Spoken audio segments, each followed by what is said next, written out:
Si vous avez une activité en ligne, il existe des milliers de clients potentiels à qui vous pouvez vendre vos services. C'est alors qu'il devient judicieux de se demander s'il faut se spécialiser ou proposer une offre la plus large possible. Quel que soit le type de travail en freelance que vous faites, il existe des possibilités de trouver une niche.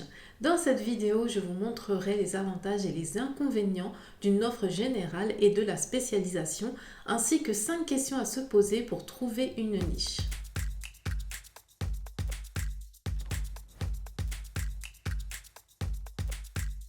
Bonjour, je m'appelle Gaëlle, je travaille à domicile depuis 3 ans et je suis blogueuse depuis 6 ans. J'ai décidé de réorienter ma chaîne afin de vous donner des conseils à propos du télétravail, le travail à domicile et comment se créer un revenu en ligne. La spécialisation est un des secrets de la réussite en ligne. Il est évident que les freelances de tout type construisent leur marque autour d'un sujet spécifique. Cette méthode peut paraître risquée à première vue, mais ce que les freelances spécialisés ne disent pas, c'est qu'en rejetant un grand nombre de clients potentiels et en simplifiant leurs tâches, leurs revenus augmentent également. Choisir d'offrir une offre ouverte à un plus grand nombre de clients ou se spécialiser peut être une décision difficile à prendre quand on est débutant, car vous pouvez avoir peur de restreindre un grand nombre de clients potentiels et ne dépendre que de quelques-uns. Avant de décider de votre stratégie commerciale en freelance, il est important de connaître les avantages et les inconvénients de ces deux directions. Proposez une offre de service large. La plupart des freelances restent généralistes. Ils offrent leurs services à tout client qui est prêt à payer leurs honoraires. Un freelance généraliste peut très bien gagner sa vie. En voici les avantages et les inconvénients. Les avantages. Les projets sont nombreux et variés, vous ne vous ennuierez jamais. Un plus grand flux de prospects vous contacteront pour vos services. Les clients ne s'attendent pas à ce que vous soyez très familier avec leur domaine d'activité. Vous découvrirez naturellement un secteur, un marché particulier dans lequel vous pourrez par la suite vous spécialiser. Les inconvénients, il est plus difficile de se faire connaître pour quelque chose de spécifique, ce qui peut brouiller votre marketing et votre communication.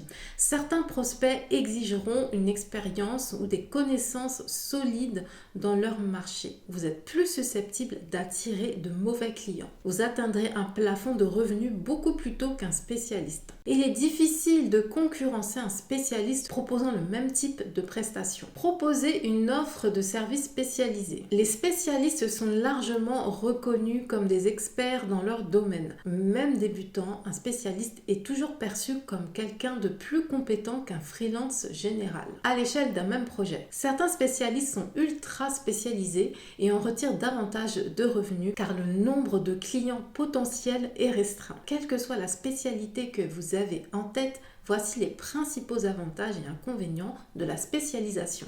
Les avantages. C'est connu, les spécialistes gagnent plus d'argent. Un chirurgien du cerveau gagne plus qu'un médecin généraliste par exemple. Vous pouvez vous démarquer d'une grande foule de freelance. Les spécialistes sont plus appréciés par les clients qui recherchent une personne expérimentée dans leur secteur d'activité ou dans leur domaine. Les demandes que vous recevrez proviendront de clients spécifiques et seront probablement bien convertis. Lorsque vous êtes familier avec un marché, vous passez moins de temps à faire des recherches et vous pouvez donc travailler plus rapidement et gagner plus d'argent en ayant plusieurs clients. Vous aurez l'occasion de travailler que pour un type de mission que vous appréciez. En tant qu'expert, vous pourriez devenir consultant et être invité à des conférences. Les inconvénients. Travailler sur le même type de projet semaine après semaine peut devenir ennuyeux.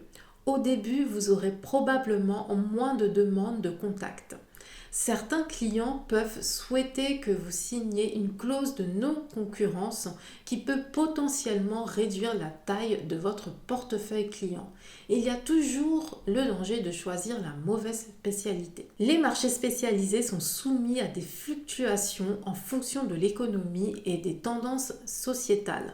Ce qui est populaire et demandé aujourd'hui pourrait ne plus l'être dans 12 mois. En résumé, lorsque vous choisissez un créneau, vous pouvez facturer plus plus parce que vous apportez à vos clients une valeur plus spécifique et donc vous économisez du temps et des efforts en prospection. Si vous trouvez cette vidéo utile, n'hésitez pas à la liker, à la partager ainsi qu'à vous abonner à ma chaîne et à activer la cloche pour d'autres contenus de ce type. Alors, comment se spécialiser ? C'est un processus jonché d'essais et d'erreurs. Mais voici 5 questions que vous pouvez vous poser aujourd'hui pour affiner votre offre de service. Première question, quels sont vos centres d'intérêt ? Il est beaucoup plus facile de rester motivé si vous aimez ce que vous faites. Sachez qu'il existe des milliers de niches.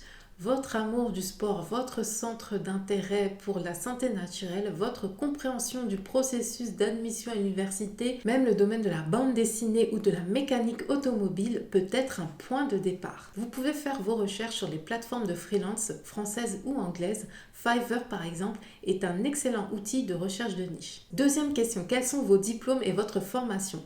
Vos études peuvent vous donner une idée de spécialisation qui façonneront votre carrière de freelance. Misez également sur votre culture générale et les formations accessibles et gratuites en ligne. Troisième question, quelle est votre expérience ? Quel métier avez-vous occupé ? Vos clients exigeront un aperçu de votre expérience détaillée. En construisant votre argumentaire basé sur votre expérience, vous découvrirez sûrement quelques idées de niche. Où est le besoin ? Regardez ce qui fonctionne le mieux dans d'autres domaines et voyez si vous pouvez l'appliquer ailleurs avec une nouvelle stratégie. Une autre façon de se spécialiser est de résoudre un problème que peuvent rencontrer vos clients. Cinquième question, où est l'argent ? Les industries en croissance comme par exemple la technologie et la santé sont très rémunératrices. Si l'argent est votre objectif, trouvez une niche dans un de ces secteurs. Question du jour, dites-moi en commentaire dans quel domaine aimeriez-vous vous spécialiser. Je vous laisse à présent regarder mes 2 dernières vidéos sur le sujet du travail à domicile et du télétravail. À très vite!